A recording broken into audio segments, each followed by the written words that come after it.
Welcome to another video of Lanji.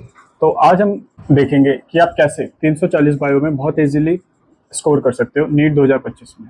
तो ये है एक पूरा प्लान, चलिए स्टार्ट करते हैं। तो यार देखो, सबसे पहले तो कि आप ड्रॉपर हो, ठीक है। तो आपको मोटा मोटा सिलेबस का तो आइडिया है ही कि कौन से चैप्टर्स है, उसमें से कैसे थोड़े बहुत क्वेश्चंस आते हैं, मतलब थोड़ा बहुत तो आइडिया है। तो हम ये मान के चल रहे हैं। तो सिंस आप ड्रॉपर हो तो आपको ओल्ड सीक्वेंस से पढ़ने की कोई जरूरत नहीं है कि आप पहले 11th पढ़ोगे, उसमें बायोलॉजिकल क्लासिफिकेशन पढ़ोगे, प्लांट किंगडम पढ़ोगे, एनिमल किंगडम पढ़ोगे, टिश्यूज पढ़ोगे, फिर मॉर्फो, फिर एनाटॉमी, और ऐसे ऐसे करके पूरी 11th कंप्लीट करोगे, 12 कंप्लीट करोगे। आपको ये करने की जरूरत नहीं है। ये वो बच्चा करता है जो फ्रेशर होता है, जिसको पता नहीं है बायोलॉजी के बारे में थोड़ा सा। सिंस आप ड्रॉपर हो तो हम एक अलग से सीक्वेंस हमने प्रिपेयर करा है जो आपको बहुत हेल्प करेगा, ठीक है। तो आप स्टार्ट से, हमें ये नहीं कि बायोलॉजिकल क्लासिफिकेशन और इकोलॉजी पढ़नी है, ठीक है। So we have made a sequence for you. सिर्फ ये सारे ड्रॉपर्स पे जाएगा और इससे जो आपके रिजल्ट्स आएंगे ना, वो बहुत ज्यादा मल्टीप्लाई हो जाएंगे टाइम के अकॉर्डिंग कि आप एक ओल्ड सीक्वेंस से जाते हैं, ठीक है। तो ये सीक्वेंस हमने कैसे बनाया है कि हमने कैसे डिसाइड करा पहले कौन से चैप्टर करोगे और बाद में कौन से। जो क्राइटेरिया हम लेकर आए हैं इसमें ये है कि हर एक चैप्टर से नीट में क्वेश्चन कितने पूछे जाते हैं, कि मतलब वेटेज कितनी है उस चैप्टर की, वो सबसे मेन क्राइटेरिया। लेंथ कितनी है चैप्टर की, मतलब चैप्टर छोटा है बड़ा है, उसको पढ़ने में कितना टाइम लगता है, क्या कि वो कॉन्सेप्चुअल है कि उसको पढ़ते हैं तो हमें सिर्फ उसमें फैक्चुअल है कि बस रटने वाला है, या कॉन्सेप्चुअल है कि थोड़े से कॉन्सेप्ट्स है जो हमें समझने ही पड़ेंगे। तो ये बेसिक मोटा मोटा ये क्राइटेरिया। तो ये लिस्ट हमने ये बनाई है आपके लिए, देखो ये पूरी लिस्ट है। और इससे भी पहले अगर आपको और थोड़ा इसमें डीपली जानना है तो हमने एक ये पूरी एक एक्सेल शीट बनाई हुई है। उसमें हमने पूरा बताया हुआ है कि आप जेनेटिक्स कितने पार्ट्स में करो, एमओआई कितने पार्ट्स में करो, पूरा आपने पूरा सिलेबस बायो का वो करा हुआ है। और सबसे मेन बात, इसके साथ आपको हर एक दिन की डीपीपीज मिलेगी कि अच्छा आपने जेनेटिक्स का पार्ट 1 पे कर लिया, आज की डीपीपी लगा दो, जेनेटिक्स का 2 पढ़ लिया, फिर डे 2 की डीपीपी लगा। और ये डीपीपी क्यों इतनी स्पेशल है, ये डीपीपी इतनी स्पेशल इसलिए क्योंकि सपोज करो डेट की बात, हम डेट पे आ गया, आपने डेट पे पढ़ लिया, तो डेट की डीपीपी में ना 80 क्वेश्चन तो उस पर्टिकुलर डे के होंगे जो आपने उस दिन पढ़ा है और उससे पहले का, और प्लस जो 20% क्वेश्चन होंगे ना, तो वो ये सारे होंगे जो अभी तक आपने डे 1 से डे 7 तक पढ़े। तो इसलिए बहुत इंपॉर्टेंट हो जाती है, ताकि आपको इसमें कॉन्शियसली रिवाइज नहीं करना पड़ेगा। इसमें डीपीपी लगाते जाओगे, रिवीजन होती जाएगी। तो अगर आपको ये चाहिए, फ्री में आपको मिल जाएगा। बस आपको क्या करना है, हमारे पेज को सब्सक्राइब करना है यूट्यूब के, और जैसे ही इस पे यूट्यूब पे 1000 सब्सक्राइबर्स हो जाएंगे, हम ये अपनी साइट जो कि है learnzy.co.in, उस पर हम अपलोड कर देंगे। इस पर बहुत सारे और भी रिसोर्सेज है, तो आप प्लीज चेकआउट कर लेंगे। तो देखो यार, ये वो शेड्यूल सीक्वेंस है कि आप सबसे पहले जेनेटिक्स करो, एमओआई करो, इवोल्यूशन करो, ये पूरा इस पे मैं आपको बताऊंगा नहीं, या पूरा है आप देख लेना। अब देखो, सपोज करो जेनेटिक्स आपने डिवाइड कर लिया 2 पार्ट में, क्योंकि जरूरी तो नहीं जेनेटिक्स बड़ा चैप्टर है, एक दिन में आप उसके लेक्चर्स भी देख लो, ये सब तो हम पार्ट्स में डिवाइड करेंगे। जैसे एमओआई बड़ा है तो हमने 3-4 पार्ट्स में डिवाइड करा है कि हम धीरे धीरे पढ़ेंगे। और ये नहीं कि देखो, break big chapters in parts, ठीक है।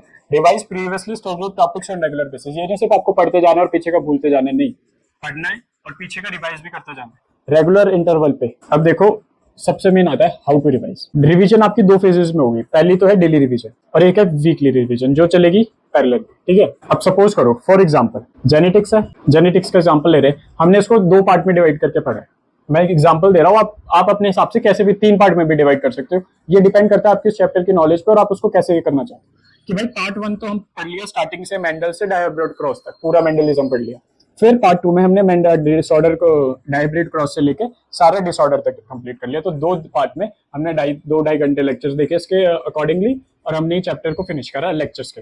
तो हम पढ़ेंगे कैसे, देखो यार, ये पूरा आपका गो टू प्लान है। कैसे, पार्ट 1 आपने डायब्रिड क्रॉस तक पढ़ लिया, 2 घंटे हम बायोलॉजी समझ रहे हैं कि हम 3 घंटे पढ़ेंगे रोज, 3 से 3.5 घंटे, ठीक है। 2 घंटे में आपने या तो लेक्चर्स देख लिया, अगर आपको लेक्चर देख लो, कोई इशू नहीं। एनसीईआरटी रीड कर लिया तो आपको खुद पढ़नी है, खुद हाईलाइट करनी है, कर लो, कोई भी कैसे भी कोई से भी एक मेथड को आप चूज कर लेना। और नोट्स नहीं बनाने, नोट्स बनाने की बायो में कोई जरूरत नहीं है। जो भी आपको इन्फ्लुएंसर कहता है कि भाई नोट्स बनाओ, शॉर्ट नोट्स बनाओ, प्लीज मत बनाना, कोई सेंस नहीं है। आगे मैं बता दूंगा आपको क्यों सेंस नहीं, ठीक है। तो 2 घंटे तो आपका लेक्चर हो गया और एनसीईआरटी की रीडिंग लगा लिया आपने, सिंपल। अब बचता है जो 1 घंटा, इस 1 घंटे को आपको आधे घंटे में बांटना है। जो पहले दिन आप बायोलॉजी स्टार्ट करोगे ना, वो तो ये आधे घंटा एक दिन सबसे स्टार्टिंग में फ्री रहेगा, इस अगले दिन से डे 2 से काम आएगा। इस आधे घंटे में आपने जो यहाँ पढ़ा है ना लेक्चर में, उसको आपको एक्टिव रिकॉर्डिंग करनी है। एक ब्लैंक पेज ले लो, उसमें आप सिर्फ जो भी आपने पढ़ा है उसको रिकॉल करो, लिखो, रिकॉल करो, लिखो, रिकॉल करो, लिखो, जो भी कॉन्सेप्ट पढ़ा है, अच्छा ये ऐसे ऐसे, कोई आपको जज नहीं कर रहा, कैसी भी राइटिंग में लिखो लिखो लिखो लिखो। कभी भूल जाते हो तो थोड़ा सा एक स्नीक पिक ले लो, फिर लिखो लिखो लिखो। इससे क्या होगा ना, जो ये एक्सरसाइज है ना आपकी एक्टिव रिकॉलिंग, इससे आपको मदद मिलेगी चीजों को दिमाग में बहुत टाइम तक रिटेन करने की, और इससे आप रोज ऐसा करोगे तो आप बहुत एक्सेल कर जाओगे बायो को रिटेन करने में अपने दिमाग में बहुत ज्यादा समय तक। ठीक है, और आपको इससे कॉन्शियसली हर चीज को रटना नहीं पड़ेगा, क्योंकि आप जब ध्यान लगाते हो ना तो आपको बहुत, it will get retain what you have studied for longer time. ठीक है, ये बात हो गई। डे 1 में पार्ट 1 का हमारा ये हो गया। अब सपोज करो अगले दिन पार्ट 2 है, 2 घंटे वही लेक्चर या तो नोट्स, अब 1 घंटा, इस आधे घंटे में वही एक्टिव रिकॉलिंग करनी है जो उस दिन पढ़ा है डे 2 का। ठीक है, अब जो ये आधा घंटा बच रहा था, अब इसमें आप क्या करोगे, जो प्रीवियस डे है ना डे 1 का, उसके क्वेश्चंस लगाओगे बिना पढ़े। आधे घंटे में जो आपने इससे पहले दिन पढ़ा हुआ है उसके बिना के क्वेश्चंस लगाओ। इससे क्या होगा, देखो यार क्या होता है ना, जैसे आपने लेक्चर पढ़ा और एट द टाइम उसके क्वेश्चंस लगा दिए, तो मोस्टली यार 80-85%, 90% तो आप सही कर ही दोगे ना, अगर आपने ढंग से लेक्चर पढ़ा, क्योंकि अभी पढ़ा आपने 2 घंटे पहले, फिर आपने क्वेश्चंस लगा लिए।